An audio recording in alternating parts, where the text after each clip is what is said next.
অর্থনীতির প্রাণ হলো ব্যাংক খাত। আমাদের দেশে বেশ কয়েকটি প্রাইভেট ব্যাংক খুবই দুর্বল।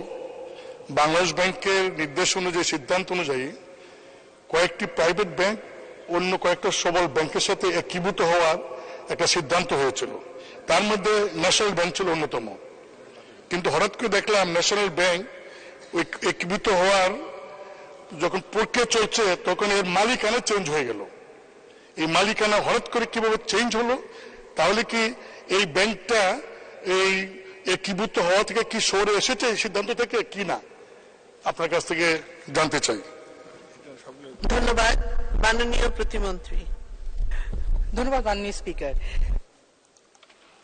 মাননীয় বিরোধী দলীয় মাননীয় চিফ হুইপ খুবই স্পেসিফিক প্রশ্ন করেছেন। এখন এই স্পেসিফিক প্রশ্নের জবাব দিতে গেলে আমাকে বলতে হবে যে গত 4 এপ্রিল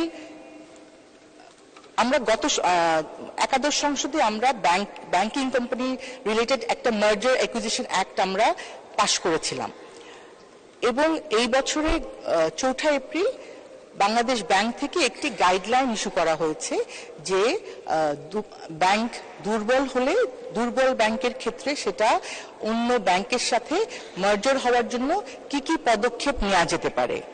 এটি কিন্তু একটি গাইডলাইন এবং সেই গাইডলাইন অনুযায়ী যদি কোনো ব্যাংক মনে করেন যে তারা আরেকটি ব্যাংকের সাথে মার্জ হবেন, তাদের শেয়ার হোল্ডার সেটা মনে করে, সেই ক্ষেত্রে একেবারে এজিএম থেকে শুরু করে সবকিছু করে কিন্তু এই প্রসেসটা করতে হবে। এটা এমন না যে আজকে আমি মনে করলাম ব্যাংক এ এর সাথে ব্যাংক বি মার্জার হবে এবং তাদেরকে আমি একসাথে করে দিলাম। এটা কিন্তু পদ্ধতিটা সেরকম না। আর আপনি মাননীয় স্পিকার, মাননীয় সদস্য একটি ব্যাংকের কথা বলেছেন যার মালিকানা চেঞ্জ হয়েছে বলতে আমি দেখলাম যে ওনাদের বোর্ড চেঞ্জ হয়েছে, বোর্ডে নতুন বোর্ড এসছে এবং নতুন বোর্ডের আগের বোর্ডে অনেকে ছিলেন একেবারে ব্যাংকের শুরুতে, সেখান থেকে মানুষরা এসছেন।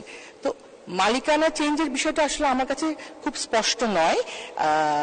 আমি এই বিষয়ে আরো বিস্তারিত জেনে মাননীয় সদস্যকে পরবর্তীতে জানাবো। ধন্যবাদ মাননীয় স্পিকার। ধন্যবাদ মাননীয় মন্ত্রী। মাননীয় সদস্য জনাব মোহাম্মদ সোহরাব উদ্দিন, কিশোরগঞ্জ।